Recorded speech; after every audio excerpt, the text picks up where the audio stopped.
السلام عليكم متتبعي قناة وصفات زيد، كي دايرين؟ لاباس عليكم؟ نتمنى تكونوا بخير وعلى خير وفي احسن الاحوال، ومرحبا بكم في فيديو جديد. اليوم ان شاء الله وصفه الخبيزات اللي كيكونوا معمرين في رمضان، اللي ضروري الصراحه دائما كنديروهم في رمضان وكيجيو زوينين بزاف. مع السر ديال النجاح ديال هذه الوصفه هذه، كيف ما كتشوفوا كيجيو خاويين من الداخل. الا تبعتوا الطريقه طبعا هينجحوا لكم وهيجيوكم كيف ما كتشوفوا. طريقه ناجحه. كندير ليهم الطحين ديال الزرع، كيجيو صحيين مهوين من الداخل ولذات بزاف طبعا. وغنعطيكم واحد السر باش تنجح لكم الوصفه. نتمنى تتبعوني لاخر الفيديو. الا كنتم مازال ما مشتركينش في القناه، نتمنى تشتركوا في القناه باش يوصلكم كل جديد. وشكرا لكم البنات على التعاليق ديالكم، على التفاعل ديالكم، شكرا لكم بزاف بزاف. وما نطولش عليكم، ندوزو المقادير وطريقه التحضير.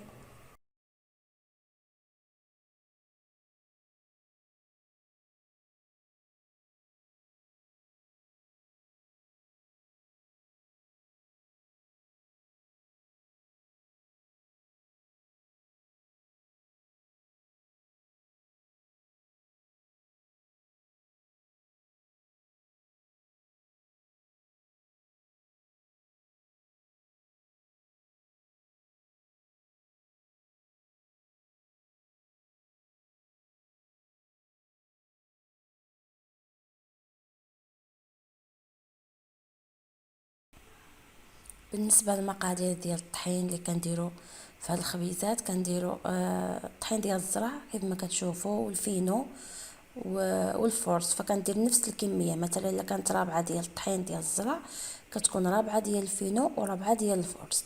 هذه هي العجين اللي كندير دائما في هاد الخبيزات، وكيجيو رائعين الصراحه، كيجيو زوينين بزاف. احسن من ديال الفينو والفورس بوحديتهم، فكندير لهم داك الزرع كيجيو رائعين وكيجيو رطبين بزاف بزاف. نتمنى ديروا هاد الطريقه هذه وتجربوها وما تندموش عليها، انا متاكده. صافي هندير الخميره ديالي. الخميره طبعا كيكون على حسب الجو. اذا كان الجو بارد راه حنا كنديروا الخميره بكميه اكبر، واذا كان الجو سخون راه حنا كنديروا غير شويه الخميره. بالنسبه للخميره كاين اللي كيدير الحبيبات، كاين اللي كيدير الخميره المعجونه، فنفس المفعول. صافي هنزيد واحد المعلقه كبيره ديال السكر سنيده. فضروري هاد المعلقه هذه باش كيعطي ديك الحموريه للخبيزات، كيجيو محمرين. كندير الماء وكندير الملح حتى هي على حسب الكميه ديال العجين. كيف ما كتعرفوا بحال اللي كنعجنوا الخبز تماما، ما كاينش شي فرق. هذا هو العجين ديالنا. كنديروا الملحه، ما تكونش مع الخميره طبعا باش ما كنقتلوش ديك الخميره. صافي كندير الملحه وكنعجن ديك الخبز ديالي بطريقه عاديه. بالنسبه للخبز ديال الزرع، فالعجينه ديالو ما كتكونش بحال الفينو والفورس، راكم عارفين كيكون شويه رطب. فنحاولوا ما نجريوهش، نحاولوا نخليوه شويه قاصح، باش ملي كنخدموه ملي كندلكوه كيجي هو هذاك.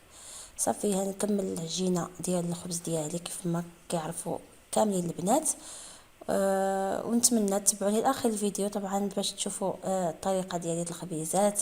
البنات اللي مازال ما مشتركينش، نتمنى تشتركوا معنا في القناه. مرحبا بكم والف مرحبا. صافي هنكمل الخبز ديالي كيف ما كتشوفوا، هندلكو بحال اللي كندلك الخبز تماما، ما كاينش شي فرق.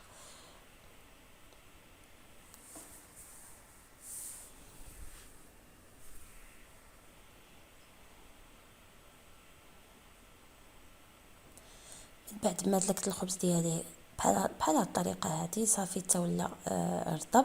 صافي كنخليه يرتاح مده ديال 5 دقائق، وعاد نرجع باش نشكلو. من بعد ما ارتاح لي العجين، فكنقسمو على 6 ديال الخبيزات او شحال ما بغيتو، على حسب سطح العمل، واش كبير واش صغير. نتوما طبعا كتحكموا في الحجم. صافي وغنطلق العجين ديالي. العجين ضروري فاش نجيو نطلقوا العجين نديروا الفينو من التحت باش ما كيجيوش ديك العجينه كتلصق فيهم. ضروري الفينو اولا السميده الرقيقه. هذا هو السر باش كيجيو زوينين، كيجيو رطب. وبالنسبه للسمك د العجين فخاصو يكون غليظ، ضروري يكون غليظ. الا كان رقيق فهجينا بحال البيتزا ما تبغيش تنفخ لينا. نخليوها غليظه شويه. اصلا حنا دايرين معاه الخبز دايرين معاه الطحين ديال الزرع، ف ماشي بحال الفرص بوحدو. الفرص بوحدو واخا نديروها رقيقه فهتنفخ، اما الطحين ديال الزرع فمن الاحسن نخليوها غليظه. هذا هو السر باش كتنجح لينا الوصفه وباش كتنفخ وكيجي خاوي من الداخل. راكم عارفين الخبز ديال الزرع راه صحي، وخا نغلطوه راه ما كيجيش مدقص. ماشي بحال الفرص راه واخا نرققوه كيتنفخ. اما الطحين ديال الزرع فضروري خصنا نغلطوه شي شويه باش كيجي هو هذاك. صافي كنكمل التقطاع ديالي د العجين. انا درت هذا الحجم الكبير، طبعا كديروا الحجم اللي بغيتو وكنخليهم يخمروا. بالنسبه لهاد العجينه اللي كتبقى راه حنا كنجمعوها وكنوليو نطلقوها مره اخرى حتى كنكملوا الكميه اللي عندنا ديال الطحين كامله ديال العجين. ضروري نخليوها ترتاح شويه باش عاد نطلقوها. صافي نخلي ديك الخبيزات ديالي فوق شي طبله ونغطيهم مزيان. فبالنسبه للخبيزات خاصهم يخمروا، راكم عارفين طبعا راه الا درت طيبناهم دابا راه ما يتنفخوش لينا، هيجيو مبوقين. نخليهم يخمروا ونغطيوهم بشي حاجه سخونه، وكل ما خمروا كل ما كتكون النتيجه افضل. ضروري نخليهم يخمروا مزيان ونغطيوهم وعاد.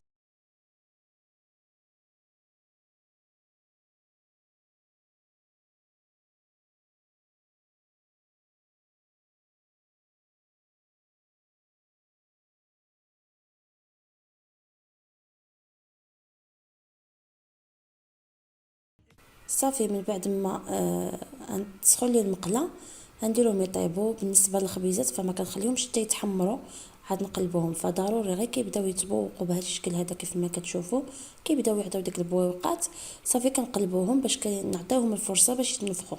اما لا طابور راه كيجيو هكا كيف ما هما كيطيبوا وصافي ما كيبقاوش يتنفخوا. صافي غنبقى نقلبهم بهذا الشكل كيف ما كتشوفوا كيتنفخوا كيجيو ناجحين. الا تبعتوا نفس الطريقه اللي صاوبت معكم فانا متاكده تنجح لكم الوصفه. ما خبات عليكم حتى شي سر باش تنجح لكم وباش تجي معكم ناجحه 100%. صافي ما بغيتش نقطع من هذه اللقطه هذه باش تشوفوا كيفاش كتتنفخوا كيفاش الطريقه راها ناجحه. غيتبعوها وردوا عليا الخبر في الكومونتير كيفاش جاوكم. صافي غنبقاو نقلبوهم ما نخليوهمش كيف ما كتشوفوا حتى يتحمروا، هي كنحسوا بهم غير شويه وكنقلبوهم وكنبقاو بهذه الطريقه حتى كنكملوا الكميه اللي عندنا كامله. واحد الحاجه مهمه باش يبقاو لكم زوينين وما يبسوش منين طيبوهم فضروري غطيوهم بحال الشكل فاش كنطيبوا الخبز باش ما يبش كنغطيوه بشي حويجه هكا على ما يبرد.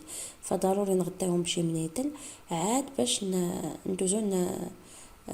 ندوزو نخبعوهم اما في المجمد. كاين اللي كيدير كميه صغيره كيعمرها في الحين، ولكن انا الصراحه كندير كميه كبيره وكنديرها في المجمد وكيبقاو زوينين بزاف. كنتفادى انني نعكز عليهم فكيكونوا عندي واجدين. صافي كنوجد الحشوه وكنجبدهم وكنطيبهم ما كنعكسش عليهم. كيف ما العجينه ديال البيتزا حتى هي كنديرها في المجمد. صافي كنكمل بهذه الطريقه حتى كنكمل الكميه اللي عندي كامله وندوزو باش نشوفوا الشكل النهائي منين نكمل ان شاء الله الكميه.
وهذا هو الشكل ديال الخبيزات ديالي كيجيو روعه بطريقه ناجحه وطريقه سهله وما فيهاش تعقيدات بزاف، ما فيهاش قوه المكونات، فكل واحد يعطي الطريقه ديالو، ولكن الصراحه الطريقه هذه معتمده عندي، كنديرها دائما وناجحه.